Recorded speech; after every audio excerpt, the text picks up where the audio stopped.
Gangster حضرات کے ذہن میں آئے قرآن کی پہنچ جائے، تاکہ اس لیے کہ انہیں دنیا میں لگانے کتنے پلیٹ فارم فیس کرنا پڑتے ہیں، نہ معلوم کس کمیٹی میں بیٹھنا پڑ جائے، نہ معلوم کس نکڑ پہ کون مل جائے، نہ معلوم کس سے ٹیبل ٹاک ہو جائے، نہ معلوم کس سے آرگومنٹ ہو جائے، تو کم از کم دنیا والوں کو یہ بتاؤ کہ ہمارا مذہب کسی پہ تیرے ظلم کا نشانہ نہیں چلاتا، ہمارا مذہب کسی پر تانا نہیں کرتا، ہمارا مذہب کسی پہ لام تام نہیں کرتا، ہمارا مذہب اسلام ہمیں ہر ایک کا سمان سکھاتا ہے، کسی کا اپمان نہیں سکھاتا۔ لہٰذا دنیا کرسچینٹی کو بھی پتا ہونا چاہیے کہ جو مریم آپ کے عزت کی نگاہ سے دیکھی جاتی ہے، وہی مریم ہمارے یہاں بھی فضیلتوں کے قصیدے میں پڑھی جاتی ہے۔ اب سنیے قرآن کی آیت ہے، مریم بے شک اللہ نے آپ کو چن لیا اور اللہ نے آپ کو پاک کر دیا۔ مگر آپ ذرا غور فرمائیں کہ یہ مریم کی فضیلت کی عظیم آیت ہے کہ آیت ایک ہے، فضیلتیں دو ہیں۔ آیت ایک، فضیلتیں دو۔ پہلی فضیلت کہ اللہ نے کہا مریم اللہ نے آپ کو چن لیا، اس کا مطلب یہ ہوا کہ مریم کوئی معمولی بیوی نہیں ہے، معمولی خاتون نہیں ہے، عام مستور نہیں ہے، مریم ہے اللہ کی چنی ہوئی۔ اب زمانہ ہم سے نہ پوچھے کہ مقام مریم کیا ہے، آؤ قرآن کی دوسری آیت سنو۔ اللہ نے مقام مریم سمجھانے کے لیے قرآن میں آیت بھیجی، ارشاد ہوا ان اللہ اصطفیٰ آدم ونوح وآل ابراہیم وآل عمران علی العالمین۔ اللہ نے آدم کو چنا، اللہ نے نوح کو چنا، اللہ نے آل ابراہیم کو چنا، اللہ نے آل عمران کو چنا، سارے جہان سے چنا۔ تو اب سمجھ میں آیا کہ جس قرآن میں اللہ نے آدم کا چناؤ کیا، نوح کا انتخاب کیا، آل ابراہیم کا تقرر ہوا، آل عمران کا تشخص ہوا، اسی قرآن میں اللہ نے مریم کا انتخاب کیا۔ اب مریم کی فضیلت سمجھتا ہو تو بس ایک جملے سے سمجھے کہ ارے فضیلتوں کے جس انبیاء جس آسمان پر انبیاء کرام کھڑے ہیں، وہیں پہ حضرت مریم کھڑی ہے۔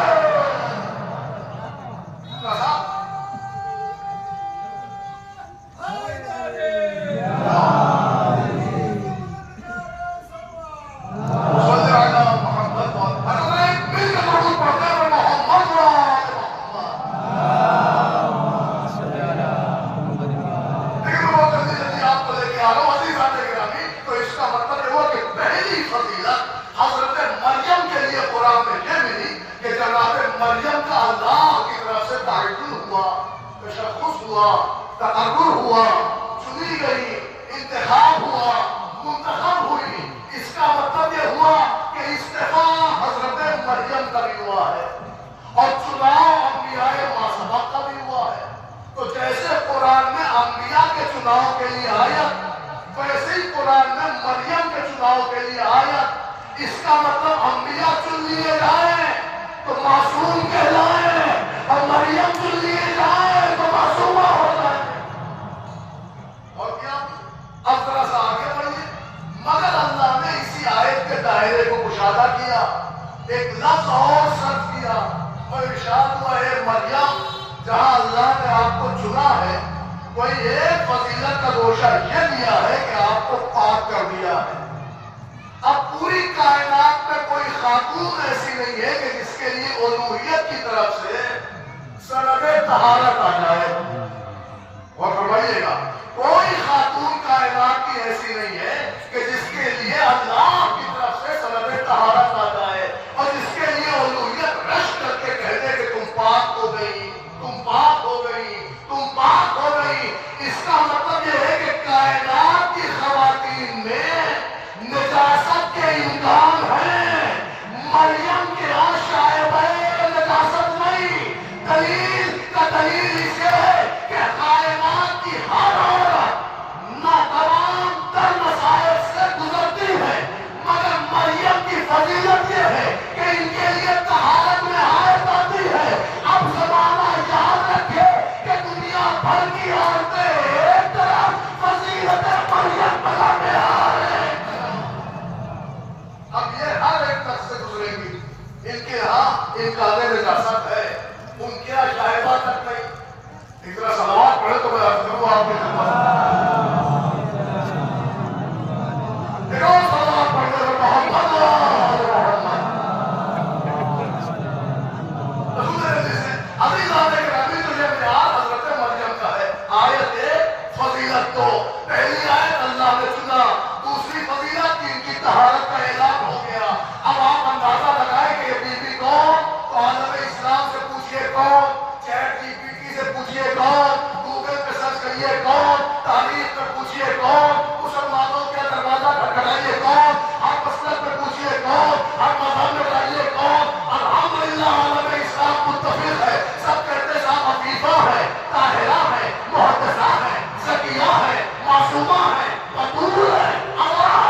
کہ آخر دربان کی حیثیت کیا ہے اور مہمان کی حیثیت کیا ہے. اور فرمایا آپ نے جملہ پہنچنا چاہیے. عزیزان گرامی اب پڑھیے اپنی تاریخ. اور بھیا جس کے لیے قرآن سند ہے، جس کے لیے طہارت میں آیت آئے، جس کے چناؤ میں قرآن میں آیت مل جائے، جو اللہ کی چنی ہو، جس کے لیے اللہ طہارت کا فضیلہ پڑھے، جو سارے عالم کی نگاہ میں معصومہ ہو، معصمہ ہو، طاہرہ ہو، طیبہ ہو، زکیہ ہو، عذرا ہو، مقبول ہو، اگر اس کے لیے تو کمال یہ ہے کہ سب کہتے ہیں دنیا کی عورتیں مقام مریم کو پہنچ نہیں سکتی، تو جو اتنا مقام رکھتی ہو اگر وہ کسی کی قربانی میں کھڑا ہو جائے تو پھر اس کا مطلب زمانے والوں کو سمجھنا چاہیے کہ اب قربان کا معیار ہو گئے، مہمان کا معیار ہو. احسان کرتے ہیں محمد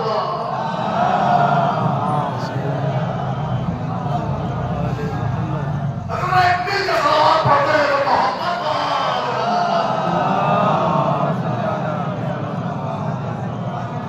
سنیے گا. کہ میں نے گفتگو اس لیے بھی چھیڑی ہے کہ الحمدللہ ہمارے نوجوان صرف ایک جلال پور میں نہیں، صرف اپنی کمیونٹی میں نہیں، یہ یونیورسٹیز میں جاتے ہیں، ہاسٹلز میں جاتے ہیں، جامعہ میں جاتے ہیں، الگ الگ یونیورسٹیز میں جاتے ہیں، الگ الگ کلچر میں بیٹھتے ہیں، الگ الگ تہذیبیں ہوتی ہیں، الگ الگ سماج ہوتا ہے، الگ الگ سمپردائیں ہوتی ہیں، الگ الگ کلچر کے لوگ ملتے ہیں. لہٰذا ذہنوں میں کچھ ایسے تاریخی حقائق بھی ہونے چاہیے کہ جو آپ کو ہر منزل پہ نمایاں بنائے.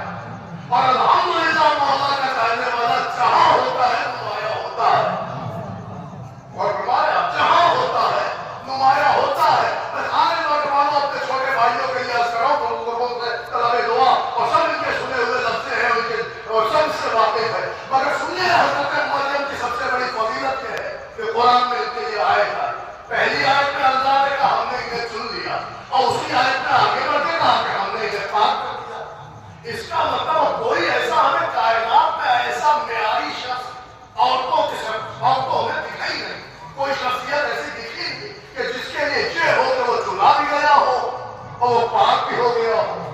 اب کائنات کی ہر عورت نجاست سے گزرتی ہے، مگر یہ شرف کی بات ہے کہ اگر کسی کی پاکیزگی کا اعلان ہو گیا ہو. اب آپ سمجھیں کہ کتنی باوقار خاتون ہے جناب مریم. عزیزان گرامی خالی ہم نے نہیں، پورے عالم اسلام نے اس بات کا ڈھڈورا پیٹا کہ کائنات کی عورتیں مل کے مریم کا مقابلہ نہیں کر سکتی. ہمیں ممبر کے فراز سے اس سے زیادہ واضح لفظ نہیں استعمال کر سکتا، اس لیے کہ دنیا کی عورتیں ناپاکی دیکھتی ہیں. مریم کیا ایسا شائبہ بھی نہیں. کیوں؟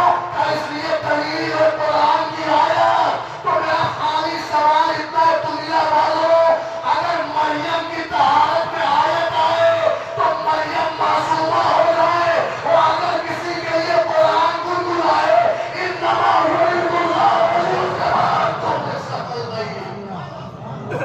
آپ بتائیں اس ذات کے لیے آپ کا کیا کہنا ہوگا؟ اب میں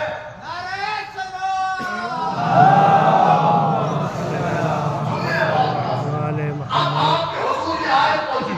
اب جتنے کہیے سنی شیعہ مفسرین، کتابیں لکھنے والے مصنفین، جمع کرنے والے مؤلفین، تاریخ کے بہت بہت بڑے نام، ایسے نام جو آپ کو گوگل میں ملیں گے، چیٹ جی پی ٹی میں ملیں گے، ایسے نام. اور وہ مشہور زمانہ کتابیں جو سنی شیعوں کی بھری ہے، سب نے اس آیت پہ لکھا ہے کہ یہ آیت آئی اہل بیت کی شان میں ہے.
وہ آیت تطہیر پڑھی تو لوگ پہلے حیرت ہو گئی، یہ کیا؟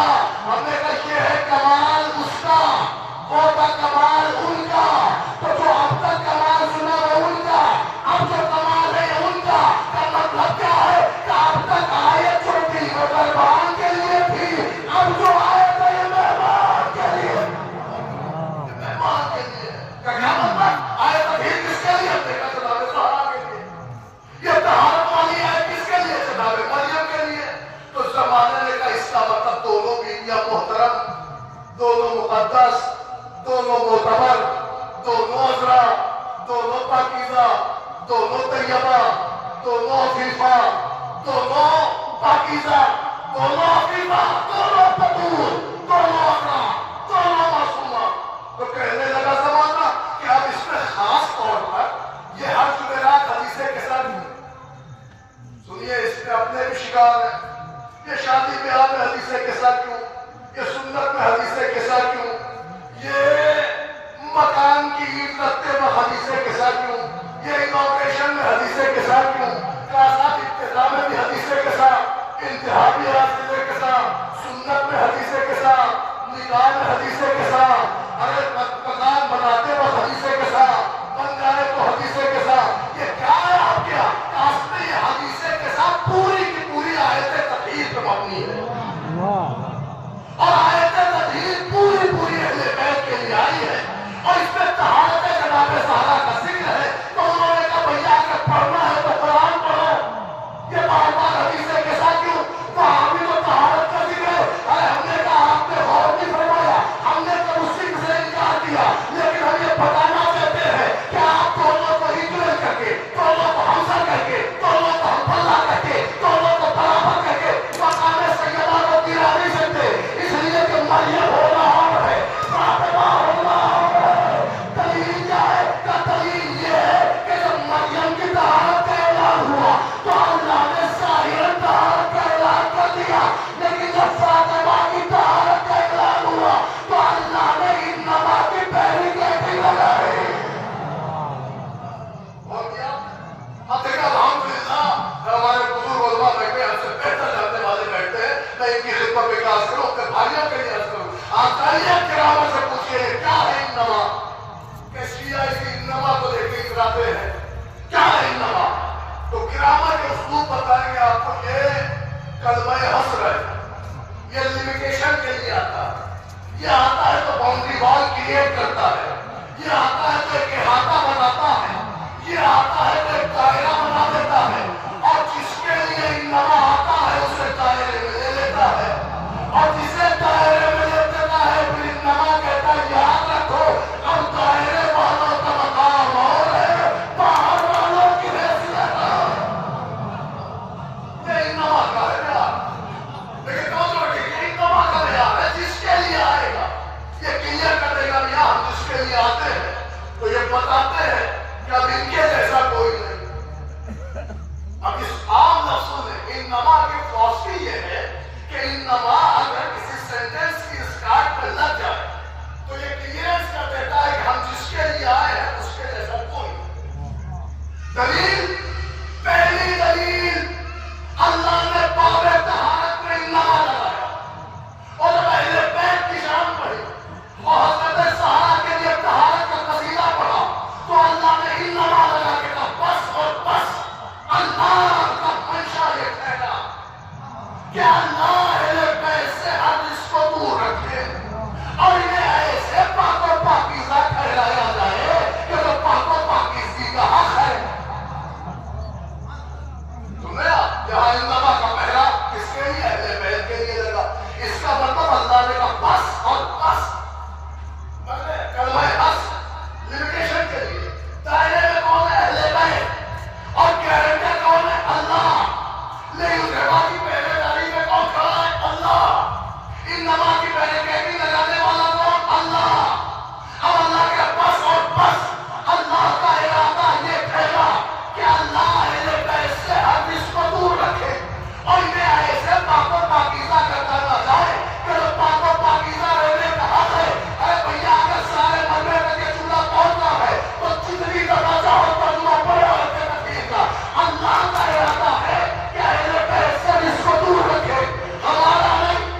بات ہے آدم اسلام کے سامنے آپ کی بات کہ ہم اللہ کی بات ہے کہ ملا کی بات ہے؟ کیا مطلب؟ اللہ کہہ رہا ہم نے جیسا لانے نہ دیں گے، ملا کہہ رہا فلا بھی دیں۔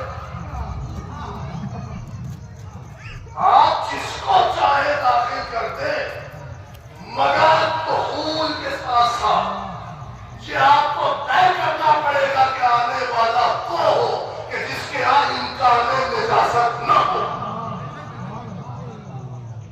کم سے کم چادر میں مصنوعی بندہ داخل کرتے وقت بخاری کی روایتیں کو نکالے تھے، اسلام پڑھتے ہیں محمد عالم۔ میں نے اس سے زیادہ باتیں کی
جس سارے عالم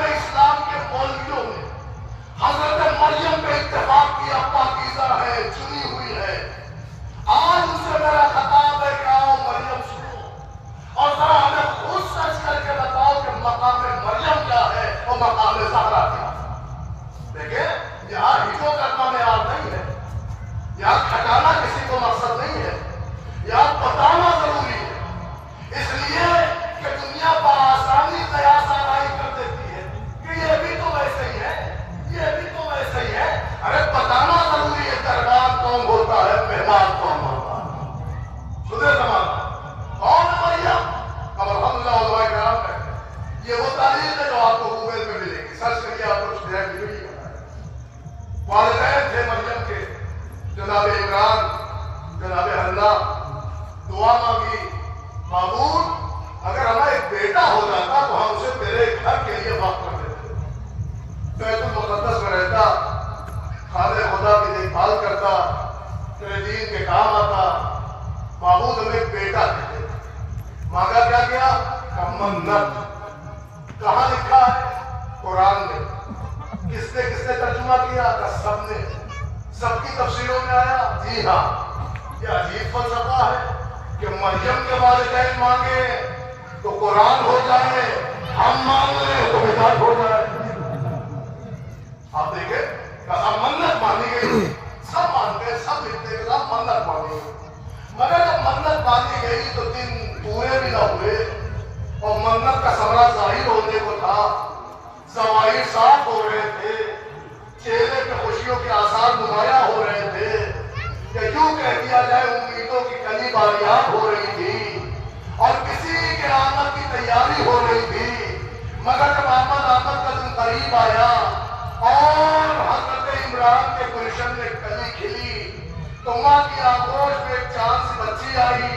مگر بچی کو دیکھ ماں متعجب ہو گئی اور قرآن نے بارگاہ خدا میں اعتراض کر دیا, معبود ہم نے تو بیٹا مانگا تھا, یہ صنف نازک ہے. ہم نے تو منت کے واسطے مانگا تھا, یہ بچی ہے. ہم کو تو بھیجنا تیرے گھر کے رکھ لیے تھا, اب یہ تو بیٹی آ گئی, اسے کیسے بھیجیں گے؟ یہ صنف نازک, وہ اتنی دور, وہ پردیش میں رہنا, وہ تیرے گھر میں رہنا, وہ تیرے دین کے کام آنا. ہمارا تو منشا بیٹے کا تھا, بیٹی آ گئی. حضرت عمران قریب آئے گا, کیسی باتیں کر رہی ہو؟ تم نے اللہ کی بارگاہ میں مانگا, یہ اس کی اپنی مصلحت ہے. چاہے تو اپنے دین کا کام بیٹے سے لے لے, دین کا کام بیٹے سے لے لے یا بیٹی سے لے لے.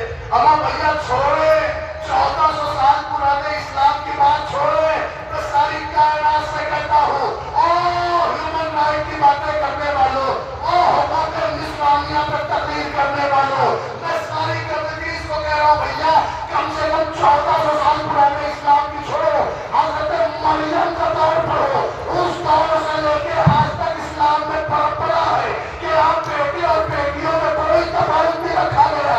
ہاں اگر کوئی کہتا ہے کہ صاحب امام حسین دین کے کام کو نکلے تھے تو شریعت حسین کو چاہنے کی کیا ضرورت, تو انہیں حضرت مریم کا آئینہ دکھاؤ اور بتاؤ کہ ابراہیم نے اس دور میں کہا تھا یہ اللہ کی اپنی مصلحت ہے, چاہے تو دین کا کام بیٹے سے لے لو چاہے بیٹی. اور کیا عزیز آپ نے تاریخ کہتی ہے ماں کی آغوش میں بچی آ گئی.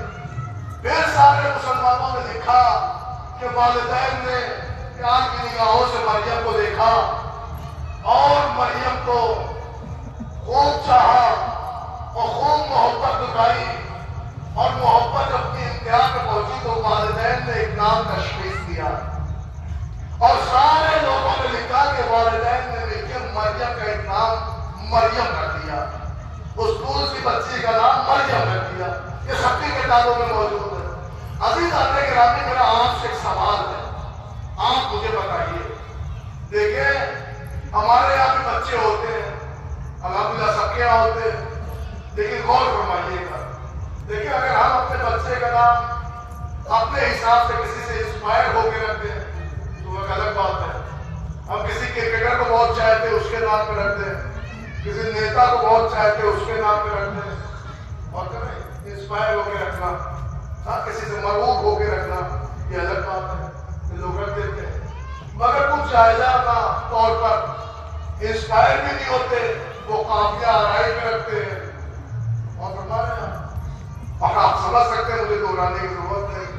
گڈو ہے تو پپو ہے تو کلزن ہے تو دلزن ہے, ناماتے رہتے ہیں. لیکن تب کے نام ہوا کرتے تھے جب ہمارے پاس اتنے علماء بھی تھے اور نہ اتنے معصومین کی حدیث نقل کرنے والے افراد تھے، تو ہمارے یہاں اس طرح کا چل جاتا تھا چلو، لیکن الحمدللہ الحمدللہ یہ ہمارے خالق کا کرم ہے، یہ اہل بیت کی مجلسوں کا اثر ہے کہ آج ہم تک حدیث پہنچائی جاتی ہے۔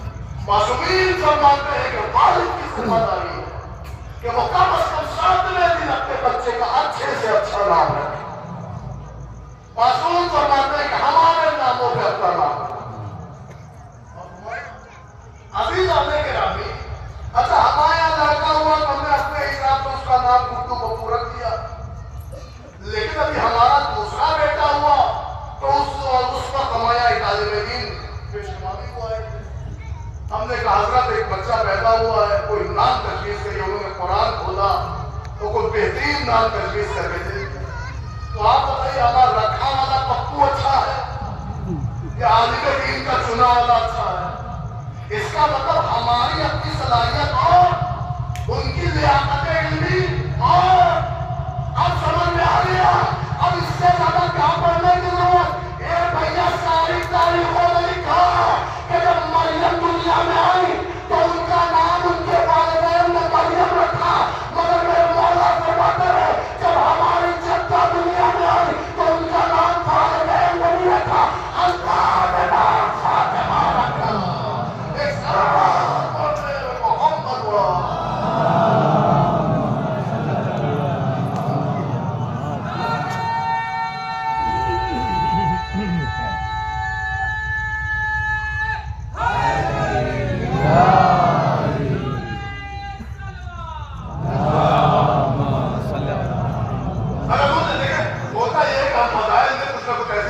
کوشش کرتے پڑھتے تو پہنچ جائے، لہذا یہ جو ہمارے پرمپرائیں چل رہی ہیں اس سے بچا جائے۔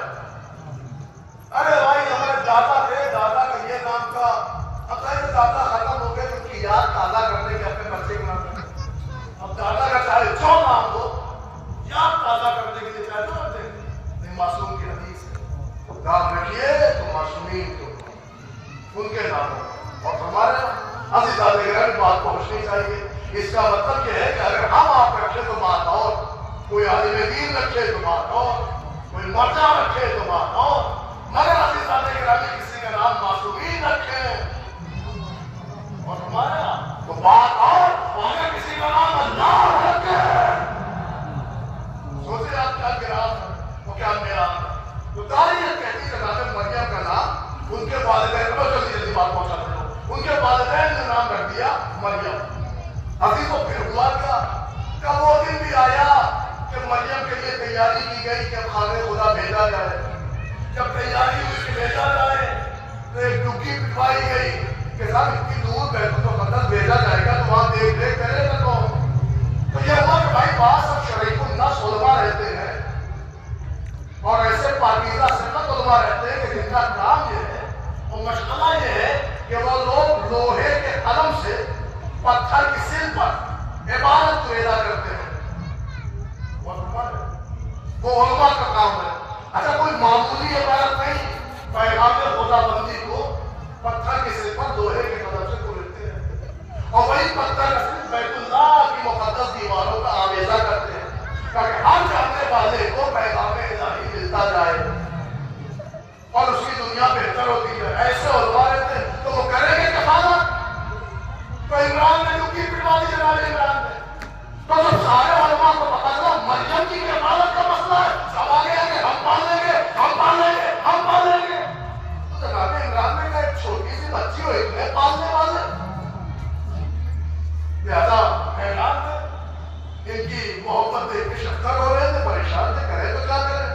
حکم ہوا کہ سب سے کہو کہ سب نہیں پالیں گے، پھر کہیں کا ایک امتحان ہوگا، کیا امتحان ہوگا کہ یہ جتنے لکھنے والے ہیں ان سب سے کہو یہ سب اپنی اپنی پتھر کی سل پر لوہے کے قلم سے عبادت کرے تھے کہ ہم کفیل بنیں گے، ہم کفیل بنیں گے، ہم کفیل مریم ہوں گے، اور اس کے بعد اپنی اپنی تختی اٹھائیں اور دریا کے حوالے کر دیں، اور پھر حکم ہوا کہ جس کی تختی ڈوب جائے، جس کا سل دریا میں ڈوب جائے، وہ کفالت مریم سے دور ہو جائے۔ اور کر رہے ہیں آپ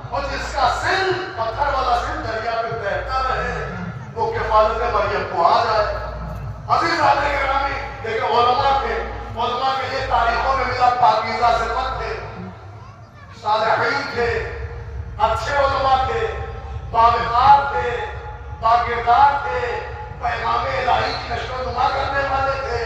ارے کوئی ان کے لیے بہت برے الفاظ نہیں ملے، سارے شائستہ الفاظ ملے. مگر عزیزان گرامی یہ قرآن کی نفاست دیکھیے. تاریخ کے بھی سارے علماء نے جو اپنی اپنی تحقیقات دریا کے حوالے کی تو سب کا سر پانی میں ڈوب گیا. مگر جیسے ہی حضرت زکریا نے اپنا سر اٹھایا اور دریا کے حوالے کیا تو زکریا کا سر پانی میں تیرنے لگا. پتا یہ ساری کمیونٹی والوں کو ہوا کیا تھا کہ سب معاملہ بڑا پیچیدہ تھا. زکریا کا سر تیرنے لگا. سارے علماء کے دانتوں والے انگلیاں لوگ محبے حیرت انگوش بدلنا. تو ایک مرتبہ سب نے کہا ہم لوگ نہیں ہو سکتے کفیل بنیں گے. تو زکریا کہا کیوں؟ کہ اس لیے کہ یہ ہم سے افضل، ہم سے بلند و بالا، ہم سے فضیلت میں زیادہ، صاحب اعجاز، موجود کمار، یہ معصوم، یہ عصمت مار. پوچھا گیا کیوں؟ کہ بھیا اگر کسی کی ڈوب جانے والی شے تیرنے لگے تو اس کا مطلب وہ معصوم ہوتا ہے. ارے بھیا ہم تو سمجھ لو اگر زکریا کا سر پانی پہ تیرے تو وہ معصوم، اور اگر امام زمانہ کا مسلح بچے ایک ساتھ پڑھتے ہیں محمد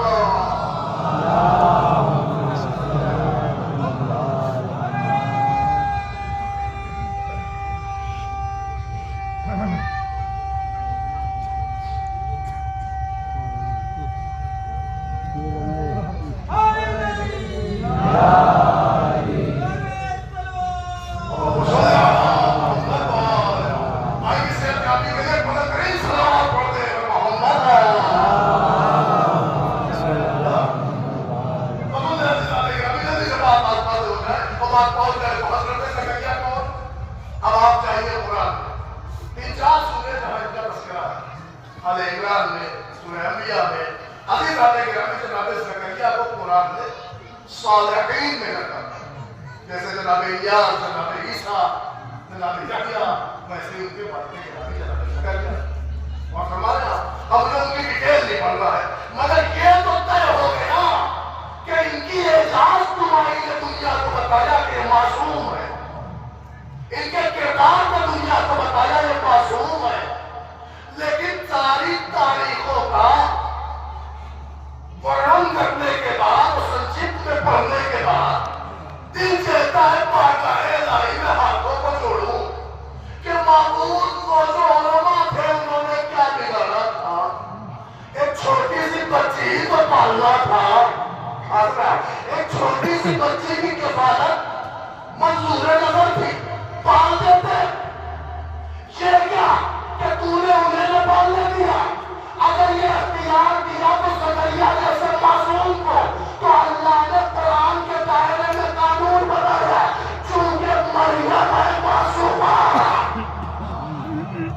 لہذا خدائی کو منظور نہیں کہ کسی معصومہ کی کفالت کوئی غیر معصوم کرے. دیکھیں عظیم نکر پہ ہوں میں، عظیم طور پہ کھڑا ہوں. خدائی کو منظور نہیں کہ کسی معصومہ کی کفالت کسی گنہگار آغوش میں ہو. تو کس نے پالا؟ قرآن نے کہا زکریا نے پالا. اس کا مطلب معصومہ کو معصوم نے پالا. تو کیا ہم اس منبر کے فراز سے سارے سماج سے پوچھنے کا میرا حق ہے کہ نہیں؟ مسلمانوں بتاؤ مریم بڑی معصومہ یا مصطفیٰ بڑے معصوم؟ مریم بڑی معصومہ ہے کہ مصطفیٰ بڑے معصوم؟ دنیا کہے گی کہاں مریم اور کہاں مصطفیٰ. اس لیے کہ یہ نہ ہوتے تو وجود مریم نہ ہوتا، یہ نہ ہوتے تو وجود عیسیٰ نہ ہوتا، یہ نہ ہوتے تو وجود انبیاء نہ ہوتا، یہ نہ ہوتے تو وجود کائنات نہ ہوتا. یعنی مریم ہے تو مصطفیٰ کے ساتھ، دنیا ہے تو مصطفیٰ کے ساتھ، انبیاء ہے تو مصطفیٰ کے ساتھ، کائنات ہے تو مصطفیٰ کے ساتھ. اس کا مطلب یہ نہ ہوتے تو کچھ نہ ہوتا. تو کہاں مصطفیٰ اور کہاں مریم؟ تو معبود مریم کو کیوں نہ علماء سے پڑھ رہا ہے؟ کہ اس لیے کہ وہ گنہگار تھے، معصوم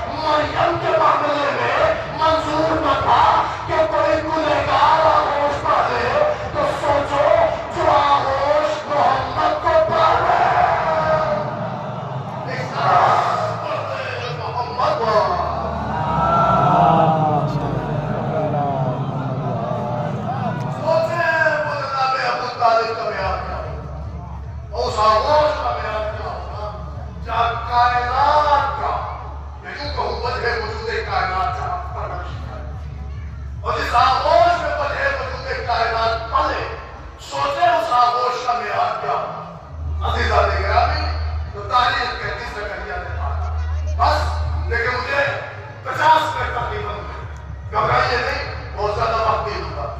بس عزیزان گرامی، تاریخ کہتی زکریا نے پالا، وہ قرآن کہہ رہا ہے زکریا نے پالا، مگر جب قرآن پڑھیے تو قرآن کیا کیا خوبی بتا رہا ہے معصومین کی۔ قرآن کہتا ہے کلما دخل زکریا کلما دخل، قرآن کہتا ہے جب جب جناب زکریا داخل ہوتے تھے حضرت مریم کے پاس، وجدا عندها رزقا، تو وہ جناب مریم کے پاس رزق دیکھتے تھے۔ تفسیروں سے پوچھا کہ کیا دیکھتے کا کھانا پینا دیکھتے، گرمیوں میں سردیوں کا پھل، سردیوں میں گرمیوں کا پھل دیکھتے، میں حیرت ہوتے پوچھتے تھے یا مریم ان لکی ھذا، اے مریم یہ سب تمہارے پاس کہاں سے آیا؟ تو اس پہ جناب مریم کہتے تھے قالت وہ من عند اللہ، یہ سب اللہ کی طرف سے آتا ہے، اور اللہ یرزق من یشاء بغیر حساب، اللہ جسے چاہتا ہے بے حساب رزق دیتا ہے۔ قرآن ہے عزیزان گرامی، لکھا یہ ہے کہ جب محراب عبادت میں پالنے والا آتا ہے تو بھیا جسے پالنا ہے اسے انتظام کرتا ہے، تو جب منتظم خود آتا تھا تو معصومہ کی بارگاہ میں پہلے سے دیکھتا تھا، تو جب دیکھتا تھا تو میں حیرت ہوتا، کیونکہ یہ جہاں کا پھل تو نہیں ہے، یہاں کا کھانا تو نہیں ہے، اس موسم کی چیزیں نہیں ہے، تو پوچھو کہاں سے آتا ہے؟ اللہ کے یہاں سے، وہ جسے چاہتا بے حساب دیتا ہے۔ اس کا مطلب یہ ہے کہ معصومہ کی ایک سبق یہ بھی ہوتی ہے کہ تحریر معصومہ کی ہوتی ہے، اس اللہ کے یہاں سے آتا ہے۔ ساری دنیا مریم کے اس مظاہر پر میں حیرت ہے اور چیخ چیخ کے میری معصومہ ہے، معصومہ ہے، معصومہ کا کیوں کہتے گا اس کی تحریر پر، ان کی تحریر پر اللہ کے یہاں سے رزق ہے۔ میں نے کہا کہ ہم تو اب فاطمہ پاک میں پڑھیں گے، ارے مریم کو قرآن تو پڑھو، فاطمہ کی کلیف قصہ تو فاطمہ کی تکلیف میں پڑھو۔ پوچھئے تاریخ میں جب سب نے رسول اللہ کی دعوت دی تو ایک دن فضا نے بھی کیا، تو اس کا کیا مطلب کہ وہاں میں دسترخوان کی آواز اور فرمایا آپ، اس کا مطلب ہو سکتا تھا معصومہ کی تحریر کا نام ایسی تحریر کا وہاں سے آتا ہے، مگر سنیے باب فضائل کے جملے یہی رو کے دیتا ہوں، مگر سناؤں گا انشاءاللہ، اور آپ جو چیزیں رہ گئی تو انشاءاللہ کل مکمل بھی کر دیں گے۔ سنیے عزیزان گرامی، لکھا ہے، میں 3 آیتیں پڑھ رہا ہوں، لکھا ہے کہ مریم کے اللہ کے یہاں سے رزق آتا تھا، رزق کی وضاحت بھی مل گئی۔ پھر چلیے میرے ساتھ جناب موسیٰ کا دور دیکھیے، آپ پڑھیے قرآن، سورہ طٰہٰ پوری پارے موجود ہے حضرت موسیٰ کی۔ ہم جوانوں سے کہتے ہیں آپ کو ٹین کمانڈمنٹ فلم دیکھنے کی ضرورت نہیں ہے، آپ سورہ طٰہٰ پڑھیے، آپ کو موسیٰ کی بائیو مل جائے۔ سنیں آپ قسم حضرت موسیٰ کے لیے ملا کہ قوم والوں نے کہا دیکھو موسیٰ ہو گے تم نبی، مگر ہم نہیں مانیں گے، ہم آپ کو فالو تبھی کریں گے جب آپ ہمارے لیے کچھ انتظام کریں گے۔ اس کا مطلب یہ والی قوم بہت پرانے زمانے سے چلی آتی ہے، اور پچھلے سال میں نے جو پڑھا نہ پڑھا عزیزان گرامی، تو حضرت موسیٰ نے کہا تھا ایسی بات ہے، بارگاہ خالق بہار کا معبود جیسے بھی ہے تو میرے کچھ انتظام کر۔ اللہ نے قرآن میں آیت بھیجی، سند مل گئی کہ ہم نے موسیٰ کے لیے منو سلوا بھیجا، بولیے آپ نے، لیکن مریم کے لیے رزق آیا۔ زکریا محراب عبادت میں دیکھتے تھے، موسیٰ کے لیے منو سلوا آیا۔ اب حضرت عیسیٰ کا بھی زمانہ دیکھیں، عیسیٰ کی قوم آئی تو کہنے لگی سرکار ہم آپ کو نبی بھی مان لیں گے، آپ کے امتی بھی بن جائیں گے، آپ کو فالو بھی کریں گے، کہ یوں کہا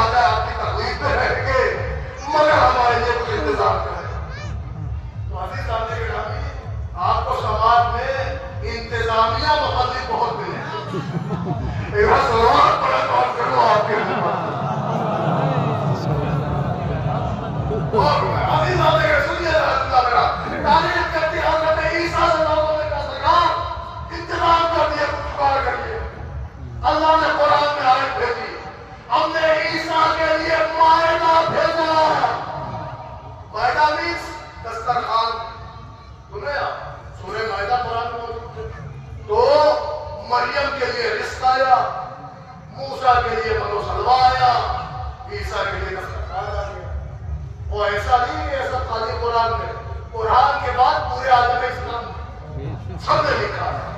مریم کا رزق بھی سب نے لکھا, موسیٰ کا نام و سربا بھی سب نے لکھا, عیسیٰ کا دسترخوان بھی سب نے لکھا. ارے آپ نے غور نہیں کیا سلام محققین اسلام کی دوررس نگاہی تو دیکھے, محققین اسلام کی دوررس نگاہی دیکھے. اب اتنی طبیعت نظر دی کہ عیسیٰ کے دسترخوان تک پہنچ گئے. اور مفسرین نے لکھا کہ دسترخوان کوئی معمولی نہیں تھا, مائدہ پہ روٹیاں تھی, تلی ہوئی مچھلیاں تھی, بھنا ہوا مرغا تھا, ایک جگہ ذرا سا سرکہ تھا. سبحان اللہ, کتنی دقیق نظر ہے محققین کی. چلیے ان کریے ایسے محققوں کو. ہمارا 1400 سال کی بات چھوڑے, عیسوی کی بات کرو, عیسیٰ کے زمانے کی. یعنی اس دسترخوان تک ان کی تحقیق پہنچ گئی. پر سے پڑھنے کا حق نہیں کہ آنکھوں کے اندھو عیسیٰ کے دسترخوان کی ڈشز پتا چل گئی, فاطمہ کی روٹیاں نہیں ملے.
سچائی یہ ہے کہ آپ دیکھیں یہ وہ افراد ہے کہ جنہوں نے اللہ کا اثر دیا، مگر یہ وہ گھرانہ ہے کہ جس گھرانے نے اللہ کا دیا اور ہمارے ہر دور میں دیا، ہر وقت دیا۔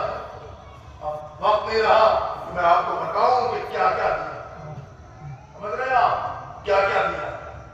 وہ کچھ نثار کر دیا، وہ کچھ قربان کر دیا کہ آدمی سوچ بھی نہیں سکتے۔ پوری کائنات میں حضرت سارا کی ماں سے بڑی کوئی ثروتمند بیوی نہ تھی، مگر تاریخیں پڑھیں تو عورتوں کی مجلس میں، گھر کے آنگن میں، ایک چھوٹے سے بیٹھکے میں فاطمہ کی ماں بیٹھے کر رہی تھی کہ ہمارے پاس جو کچھ تھا سب اپنے رسول کے اسلام کے حوالے۔ اب تو ہمارے پاس ہماری بیٹی کی شادی کے واسطے زیور کا ایک ٹکڑا بھی نہیں ہے کہ جو ہم اس کے زیور کو آراستہ کر سکتے۔ ہمارے پاس سونے کا ایک ٹکڑا بھی نہیں ہے کہ جو اپنی بیٹی کے واسطے زیور بنوا سکتے۔ تاریخ کہتی 4-5 برس کی تھی بنت محمد، ہماری آقا ذاتی ہماری شہزادی، اپنی والدہ گرامی کو دیکھا اور ایک جملہ کا والدہ گرامی کہ آپ نے میرے بابا کی حدیث نہیں سنی کہ میرے بابا نے ارشاد فرمایا کہ عورتوں کی زینت ان کے زیور سے نہیں ہوتی، ان کے کردار سے ہوتی۔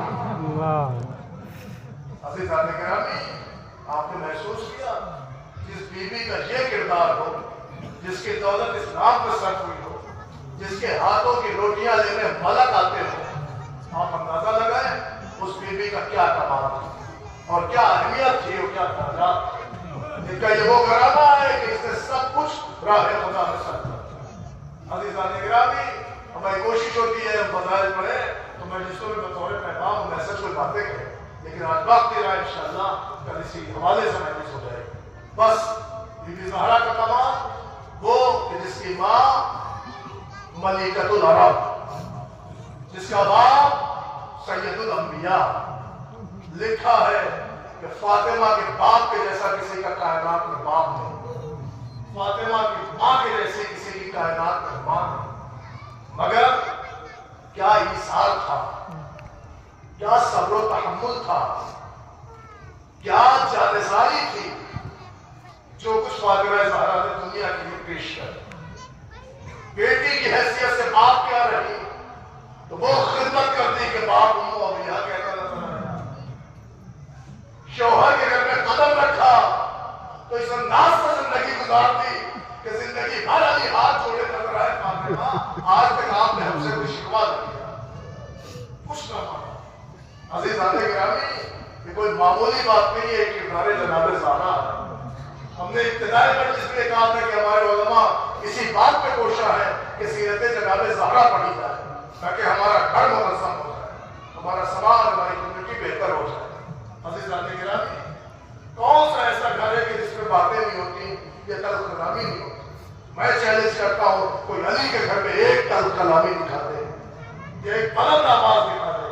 اگر تاریخوں کو کچھ ملا تو یہی ملا، علی ہاتھ جوڑے رہے، فاطمہ زندگی بھر آپ کے شکوہ رہے۔ بھائی صاحب ایک جملہ پڑھ دوں، ارے وہ فاطمہ زندگی کے یا یوں کہہ دے کہ غربت کے دنوں کا کیا شکوہ کرتی کہ جس نے ٹوٹے ہوئے پہلوؤں کی ہڈیاں علی سے چھپا دی۔ عزیزان گرامی، علی کو یہی صدمہ ایسا تھا، وہ غلط تھا کہ یہی وجہ تھی کہ جب بیوی کو غسل دے رہے تھے وہ چیخ مار کے روئے۔ جب کسی نے پوچھا مولا بڑی بڑی جنگوں میں زخمی ہوئے، کبھی ایسا چیخ کر رہے تو علی نے منہ پہ تماچے مار کے کہا ارے شادی پیغمبر کی سارا بیٹی تمہارا۔ اکرم اللہ، خدا آپ کو کوئی غم نہ دے سوائے سید الشہداء کے۔ عزادارو دیکھیں روشنیاں کم کر دی گئی ہیں، اندھیرے کا احساس تاکہ آپ کو ہو جائے۔ آئیے میں آپ کو سناؤں دو تین جملے آج زیادہ مسائل میں۔ تو عزیزان گرامی دیکھیں ہمارے یہاں بھی موتیں ہوتی ہیں، لوگ انتقال کرتے ہیں، لیکن آپ مجھے بتائیے جب ہمارے یہاں کوئی مر جاتا ہے تو اس کے گھر پہ دوسرے یا تیسرے دن کیا کیا جاتا ہے؟ سب جانتے ہیں اس کے گھر پہ دوسرے یا تیسرے دن فاتحہ خوانی کی جاتی ہے، مجلس تیجا ہوتی ہے، مجلس سیوم ہوتی ہے، فاتحہ کی مجلس ہوتی ہے، قرآن خوانی ہوتی ہے۔ آپ کو پتا ہے بزرگوں نے یہ اسلوب اور دستور کیوں بنایا؟ مجھے جہاں تک لگتا ہے چونکہ شریعت کہتی ہے کہ اگر کوئی مر جائے تو جتنی جلدی ہو سکے اس کی تکفین کرو، یہ حکم شریعت ہے۔ اس کا مطلب بزرگوں نے اس لیے بھی مجلس فاتحہ رکھی تاکہ دور کا رشتہ دار جو جنازے میں نہیں آ پا رہا ہے تو کم سے کم فاتحہ کے دن آگے پرسا تو دے دو، ہر آدمی کو پڑھنے کو بچ رہا ہے۔ ارے جس کا پاپا 28 سفر میں وفات ہوا، پہلی ربیع الاول کو فاطمہ کے پاپا نے فاتحہ ہونا چاہیے تھا، جو جنازے میں نہیں جا رہا تھا اسے کم سے کم پرسا دینا چاہیے تھا، مگر تاریخوں نے بتایا سیدنا کا درجہ لایا گیا، پہلے بچہ دروازہ گرایا گیا۔ ارے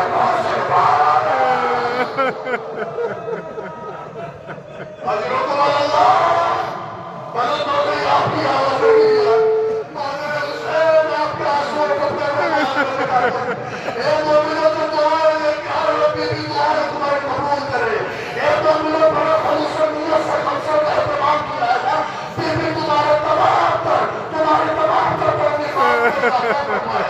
مومنوں رو رہے ہو، رونا تمہارا حق ہے، اس لیے جسے ہر مجلس میں روتے بنا اور پرسا دیتے تھے، آج دستور بدل رہا ہے، آج سہارا کو رونا ہے، زیادہ کو پرسا دینا ہے۔ عزرتم اللہ، خدا آپ کو کوئی غم نہ دے سوائے سید الشہداء کے۔ ایک جملہ پڑھو، کون سا ایسا گھر ہے کہ جس میں بہنیں نہیں ہیں یا بیٹیاں نہیں ہیں؟ خدا آپ کی بہنوں کو، بیٹیوں کو وہ عزت دے کہ ہر طرح کے ناپاک منصوبوں سے، ہر طرح کے شر سے محفوظ رکھے۔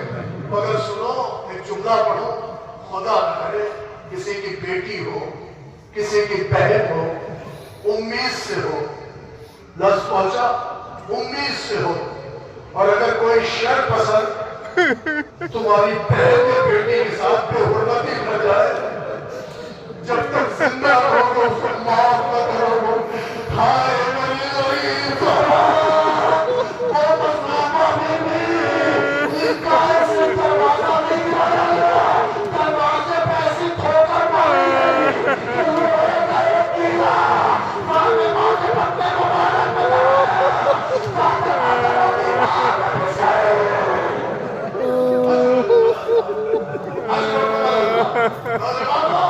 اگر تم سے کوئی پوچھے کہ محسن کی شہادت کی تاریخ بتاؤ تو اس سے یہ نہ کہنا پہلی ربیع الاول، بلکہ یہ کہنا کہ جس دن فاطمہ کے بابا کا فاتحہ ہونا تھا اس دن فاطمہ کا محسن ہونا۔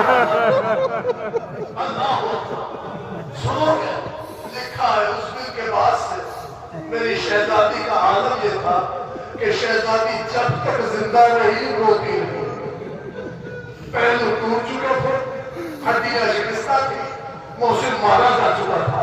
بس ایک روایت سن لو اور مجلس کو تمام کیے دیتا ہوں۔ عزادارو، کیسے یہ لفظ پڑھوں میری زبان جل جائے، روایت تو ہوتی کو نہ پڑھتا۔ لکھا ہے بی بی فضہ کا بیان ہے، بی بی فرماتی ہے، فضہ کہتی ہے کہ میں رات کے اکثر حصوں میں دیکھتی تھی سیدہ کراہ کے اپنے بستر سے اٹھتی تھی،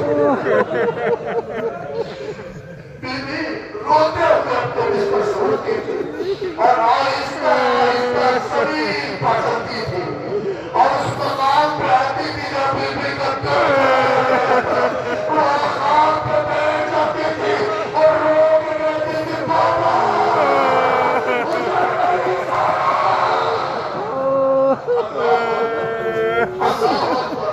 مومنوں، آپ نے میری کا مرثیہ سنا نا، سبت علیہ بصائر الظلمہ، سبت علیہ بشرنا لیا دیا ہے بابا۔ آپ کی شہادت کے بعد ایسی مصیبت توڑی گئی کہ دنوں پر پڑھتی تو تاریخی شرط بدل جاتی، مگر کبھی آگے کا بات سنو جہاں فاطمہ رو کے کہتی بابا جس دروازے پر سلامی کو آتے تھے نظر آتش کو دیا گیا، اے بابا جس بیٹی کے اطراف میں کھڑے ہوتے تھے اسے دیوار میں ایسے پھنسا گیا جیسے زمین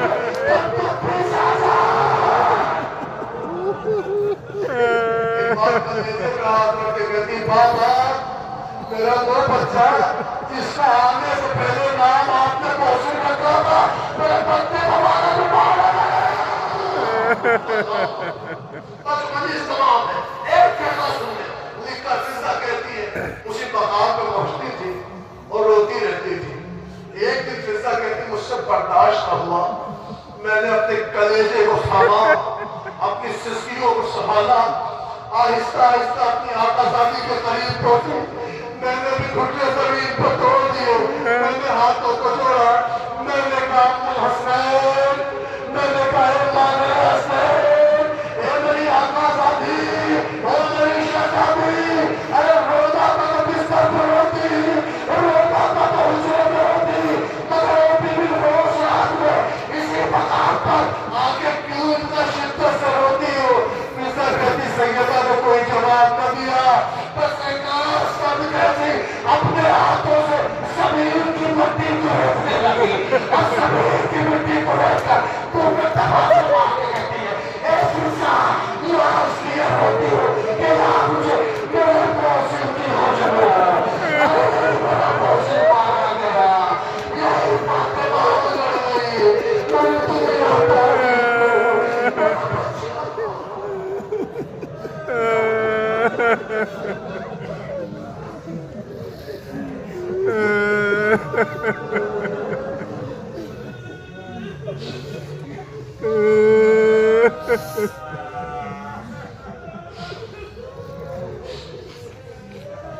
شعب الذين